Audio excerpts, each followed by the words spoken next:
afternoon, and welcome to another episode of PharSide Pholios. Here in February 2021, we are kicking off our month-long celebration of African American children's and young adult literature with a special series of author interviews, along with our daily posts highlighting African American children's and YA literature. Today's guest with us, we have Ms. Tyesha Davis. Tyesha Davis has been writing short stories and poetry since a very young age. The goal of her book series, Shine On, was written to promote positive images of Black children, Black boys, and evoke the message of self-love, achievement, and self-worth. And so in searching for books for her very own son, she found it hard to find representation. So feeling that it was important, she embarked on this journey of writing and publishing. And now she has this wonderful series chronicling the adventures of Teddy, along with numerous other works in her collection. So we welcome to the PharSide Folio platform, Miss Tyesha Davis. Welcome. Oh, thank you so much. Thank you for having me. Well, we're just going to dive right in. This is the first book I came across of yours, and Teddy's Terrific Adventures Zoo Day. Yes. So what was the inspiration behind Teddy's Terrific Adventures Zoo Day? So for Teddy's Terrific Adventures Zoo Day, this is an actual day that we had at the zoo as a family. So the whole inspiration behind my series is I wanted to create books that my own son, who's 3.5 years old, could see himself in. I wanted him to see himself in the characters. I wanted him to be able to relate. And so, as you stated in the intro, I was out looking for books for my son, and I really wasn't finding anything that I was really interested in. I want my son to have books that are fun at this age. You know, childhood goes by so quickly, and next thing you know, you're an adult working. So I want my son to enjoy childhood and have fun, but I also want him to have fun reading and learning to read. So we had a day at the zoo, and it was a great day. And I thought this would make a really great book. And so that's how I created Zoo Day. All right. So without giving the whole story away about Zoo Day, tell us about this particular adventure for Teddy. So Teddy goes to the zoo with his mom and dad, and he's so excited about the zoo and the different animals. Along the way, he is learning quick, fun facts about the animals. And at the very end of the story, he invites the reader to find a perfect animal for them, and then invites the readers to come back on another adventure with him. All right. So do you have like a favorite line or part of this particular story that you can share with our audience? Oh, yes. So there is a part of the story that talks about his mama. And the part talks about how his mama's favorite animal is the elephant because they are wise. And I'm trying to find that exact part in the story. Let me see. Oh, here it is. So here's the exact part in the story. And it says, around the corner are the elephants. My mommy says they are wise. They have long trunks, large tusks, and are very big in size. As you can see here. Wonderful, wonderful, wonderful. So this is a part of a series. Zoo Day is a part of a series. What are some of the other titles in the series that you have out so far? Okay, so this one is actually my absolute favorite, and this is called Space Cadet. And this one is out and it is available. This was the second book that I released in the series. And in Space Cadet, Teddy uses his imagination. So he is camping out in the backyard with dad. Mama brings out some s'mores. And he's just exploring what it would be like to be in space with this father. A lot of imagination is used throughout the story, just to kind of give you a peek inside. With all of my children's books, I try to be sure that they're very engaging, a lot of color. Keep in mind, these are, our toddler children. And here's a scene where he's camping out in the backyard with his dad, and he's imagining that they are up in space. And in all of these books, my focus was to make these very quick reads, but to also give some quick facts. So for instance, in this scene here, it talks about the different planets and the distance from the sun. These are quick facts that our toddlers can learn very easily. The text is very relatable. Here he's talking with his father about the planets. And at the very end, it just shows that bond between father and son as they're laying out underneath the stars. That's powerful. That's powerful imagery for young children to see. Children of all backgrounds need to see those kinds of images. So that's really beautiful for you to share with the Space Cadet story. Is there anything else coming up for Teddy that you're working on? Oh, yeah. So I just had 2 new releases.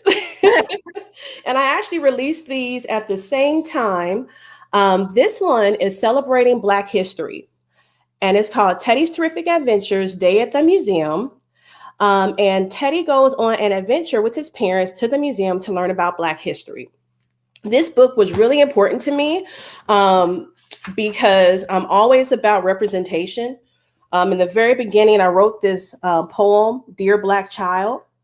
And what it says is, there was a time when education was kept from us, a time when we had to sit in the back of the bus, a time when we could not pick up a book to read, a time when we were praying and fighting to be free. Always remember from whence you came. Don't let our ancestors' plight be in vain. And throughout the story, he's at the museum. And in the story on this page, I listed several different relevant events. 1863, 1965, 1964, I Am a Man, No Justice, No Peace. And in the very back of the book, I put historical references for parents to be able to look up this information and find out more. Just to flip through a couple of pages in the story, we have our beautiful Madam Vice President, Kamala Harris. I also really wanted to be sure that we touched on our past. So I have an image of the transatlantic slave trade. Wow. You can see they're up on the wall. It took a lot of work to be sure that we got this just right. So I talk about the past. I talk about Harriet Tubman. I talk about a new era, 21st century and beyond. We have the beautiful Michelle Obama, Oprah Winfrey. So he's just basically going throughout the museum and learning about different African Americans. And the books are rhyming. So just to give you an example of a rhyme, I'll find the one here. This one is about Harriet Tubman. And the rhyme goes, down the hall is an exhibit on Harriet Tubman, Black Moses, a sight to behold. She created routes to freedom known as the Underground Railroad. Known as a great conductor, she never lost a passenger. Harriet Tubman used military tactics to stay safe and keep the runaway slaves from being captured. And then we have the image. So this is the book that I'm most proud of because I really want to make sure that our little boys and girls know about their history. I want them to know about their past, but also their future, their present, and what they can be. So this is the book. All right. This was just released a week ago. So for all of our readers and viewers and those who will catch the replay today, just make sure that you check out this series of Teddy's terrific adventures and follow him along his journey of discovery and exploration and trying and experiencing new things. So you've not only written this series about Teddy, the space cadet, the visit to the zoo, and the visit to museum, but you've also written some other works. Yes. So what are some of the other titles and that you could share with our audience as well? Okay, so I have another series that's called the Shine On series, and there's a book for little boys and little girls, Black Boys Shine On, and then also Black Girls Shine On. And the inspiration for these books, so for Black Boys Shine On, I was sitting one night watching the news, and it was just, a lot of bad things happening at that time. Another Black man had been killed due to a situation with police. And I just sat there scared, worried for my little, Black boy. And I was just sitting there thinking, so many lives are being lost. What type of impact could these individuals have had on the community, on our world, but their lives are being lost tragically. And I sat down, I just started writing.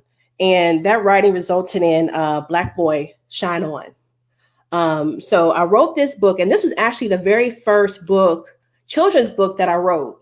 And I wrote this for my son.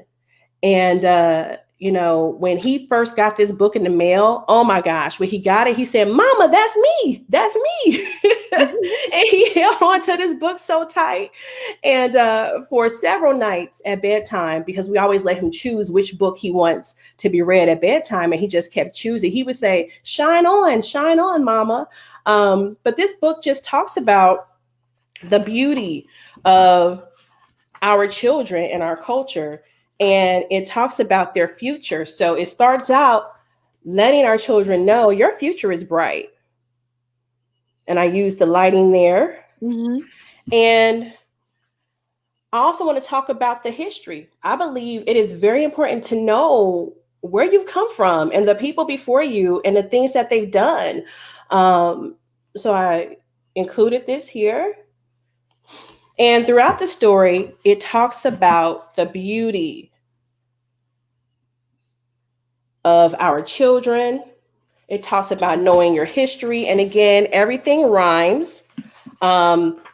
This is my son's favorite page. And it basically says that you could be anything you want to be. If you work hard and you believe, you could be anything you want to be if you work hard and achieve. And he always points to this, that he says he wants to be a teacher.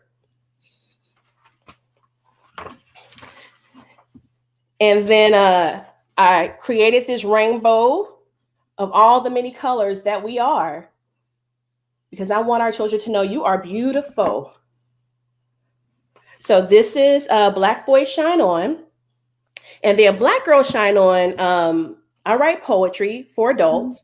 And I had written a poem called Black Girl Shine On for adult women. And because I wrote Black Boy Shine On, I was like, we can't leave our little girls out. So I wrote Black Girl Shine On. And it's the same theme, making sure that our little girls understand that they are beautiful. So I actually have a niece who is biracial. Mm-hmm. And my mother-in-law was so excited to get this book for her because, trying to have that conversation of, yes, you are both cultures. Be proud of the skin that you're in. And so I made sure that I had little girls of all different shades and all different hues. Wanted to make sure that every little girl was represented here. And throughout the book, it has the same theme as with Black Boys Shine On. And I love this page right here. And what it says is, Black girl shine on, your hair is magnificent. Curly, coily, braided, relaxed, or locked. Any style you choose to wear, you rock. And they're all there in the hairdresser getting their hair done. And there's a spot in here that talks about the different careers. And what it says is, we need you in the fields of medicine, engineering, science, and art. Learn as much as you can. It is cool to be smart. So that is the Shine On book series for Black girls and Black boys. And my last children's book is a bedtime prayer. And this came about because I believe in rituals. I believe in, having that engagement at bedtime with the bedtime story, with the bedtime prayer.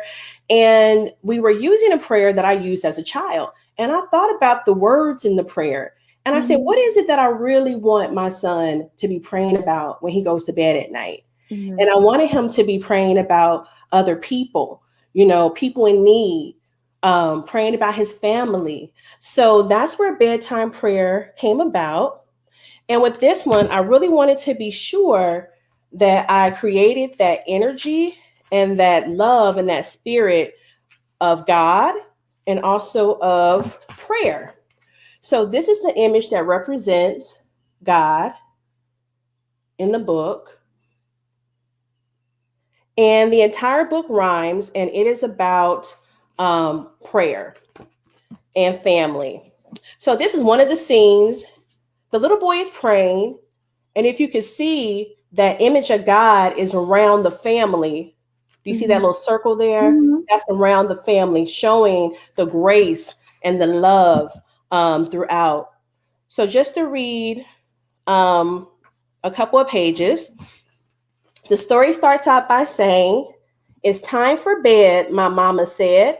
She tried to pick me up and fast I ran. Up the stairs and to my room. Not yet, mama, it's way too soon.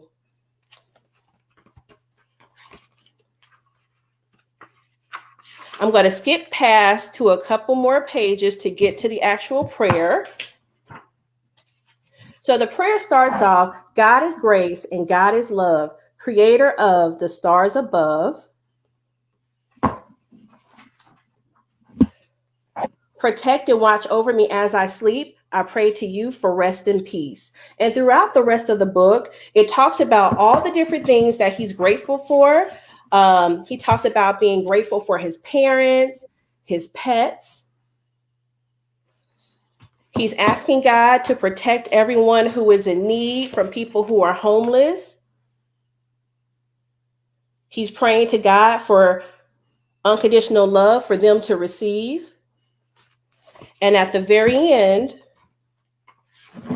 the mama is down here. They're praying. The mama has tears in her eyes. She's so proud of her little one for his prayer. And at the very end, they're watching their son go to sleep, fully protected and engulfed in the love of God. Mm-hmm. Amen. Amen to the bedtime prayer. Yes. Especially with having a practice, a routine that's helpful for children to have, and then kind of closing, the day with that faith practice, right.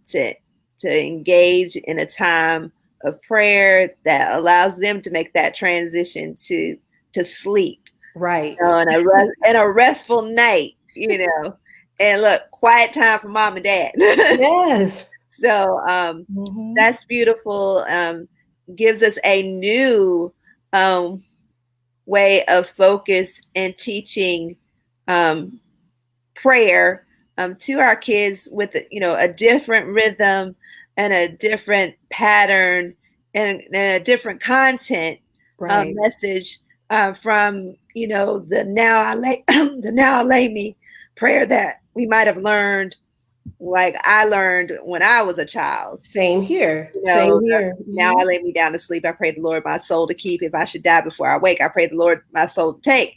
And when you really think about those words, it's just like, okay, do I really want to be, thinking about, that transition end of life right now, or praying about that part, Right. so early in life?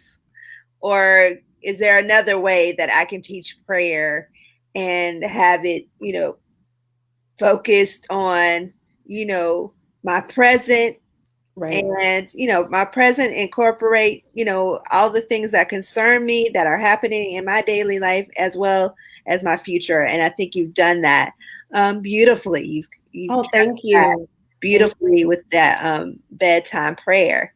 Um, so um, why was it important, or has it been important for you to write for toddlers? Because you've been your work focus is on toddlers and those pre-readers and early readers.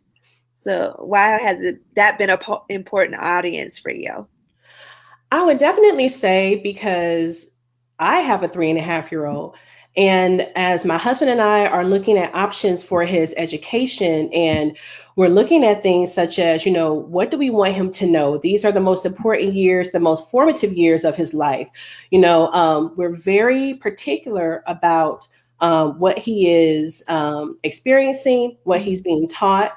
Just to give a very quick example, my son is in daycare because my husband and I do work full time. And one day my son came home from school and he was 2 at the time. So language is developing. Mm-hmm. And I said, "Oh, hi, how was your day?"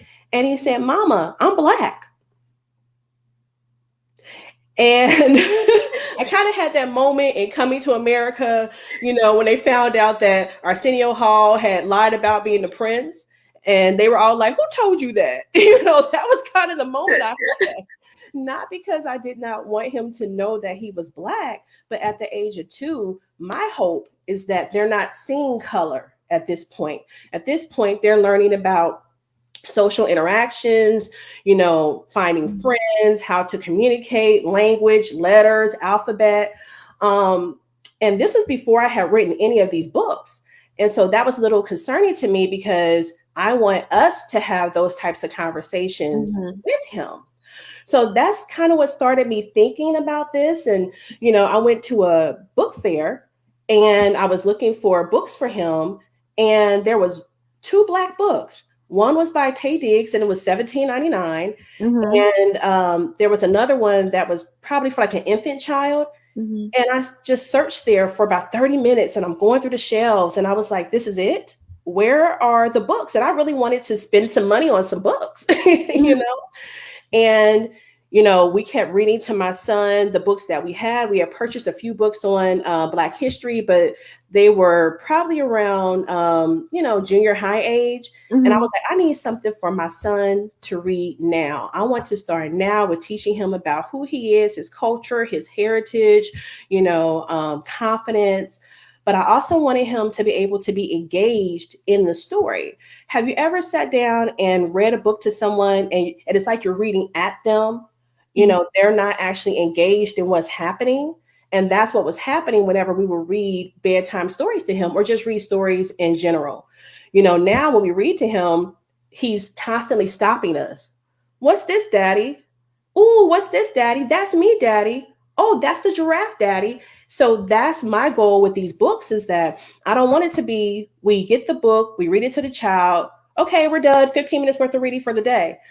I want us all to be engaged with that child and have them ask questions and know that they too can go to the zoo. That's a normal thing to do. They can go into outer space.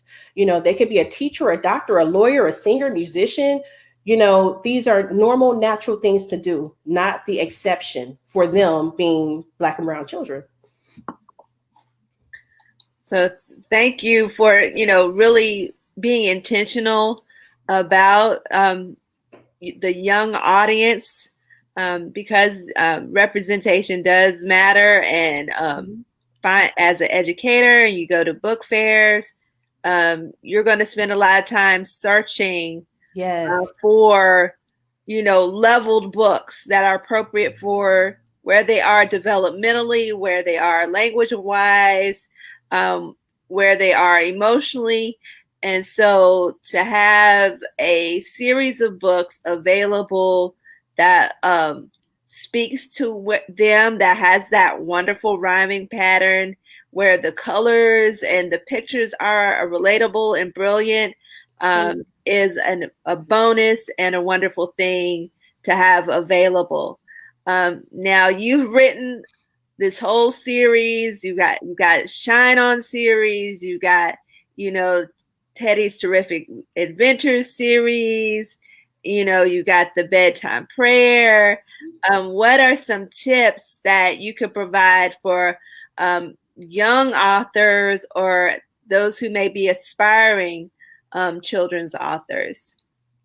I would say write from the heart. I'm a part of several different author groups, and the biggest thing I see is people are trying to figure out which category should I write for, and what is the most popular theme at this time. Just write from the heart. Just sit down and write what is on your heart, and then go back over it a few times. Lay that manuscript down, come back to it, but make sure that it's something that you love, that you care about, is something that is authentic. Because I had joy in making all of these books. This was not a task or a job for me. This was just pure joy. So that's the best advice that I can give. And that's evident in the work that you've produced. And we're excited about this series with Teddy's Terrific Adventures, with Shine On, with the Bedtime Prayer. It shows the work that you've put in creating these characters and these storylines that are just with positive messaging, so that they know that they can be anything they want to be. They can, try and learn all of these new things, that they have access and there are no limits. So we're grateful that you shared your work with us. We thank you for your tips. And when I say representation matters, what does that mean to you, especially for this story of Teddy's Terrific Adventures Zoo Day? For me, representation matters means making sure that our children can see themselves as a part of the narrative. I would have to say that's the most concise way that I can put it. Well, for our viewers and listeners and those who will catch the replay, can you tell us how they can connect and follow you on social media and how they can purchase your books? Okay, so my website is teddysterrificadventures.com. And again, that is teddysterrificadventures.com. If you go to that website, I have all of our books. I also have merchandise that you could purchase. We have t-shirts, we have face masks, all in line with the book series. I'm also on Facebook. You can find me at Tyesha Davis Children's Books. That's Tyesha Davis Children's Books, and that's on Facebook. And then also my books can be purchased online at Amazon.com and at Barnes & Noble. All right. Thank you so much for sharing that information with us. So definitely check her out on her website, Teddy's Terrific Adventures.com, and follow her on Facebook so you can see what she has coming next, and that you can purchase these books for your classroom library. To my educator colleagues, these are great additions to your classroom library for your early readers, for your young readers, even some of the older readers who may be at that reading level. This is a great place to start, and with the rhyme scheme and pattern and repetitive lines, these are great beginning reader books. So you definitely want to pick them up to add to your library as teachers, as parents, as caregivers, as daycare providers, as, book lovers and story lovers, and those who love and care for children, and you want to see children have a book in their hands. These are the books that you want to pick up. So definitely pick up an adventure with Teddy. Pick up a Shine On, something from the Shine On series. Look for the merchandise on the website. That's an added bonus. It's nice to be able to get a shirt, or Right. get that look. They've got to wear these face masks when they go back to school, or they're going to school or daycare. So get you a cute little mask with Teddy's image on it, and tell the story with your face mask. All right. So we are so thankful for Tyesha Davis joining us on today and spending time with us this afternoon. We definitely wish you continued success with Teddy's Terrific Adventures, Zoo Day, and the whole series, along with the Shine On series, the Bedtime Prayer, and all of the wonderful projects to come, because it definitely doesn't stop here for you. I just see great and wonderful things as you continue this path and journey of writing. So for our viewer audience, make sure you're staying tuned to the PharSide Coed Book Club on Facebook, on our page for more author interviews and posts as we celebrate African American children's and young adult literature during the month of February. So until next time, many roots, many voices are a part of the infinite story. So plant your seed. Have a great and wonderful day. Thank you.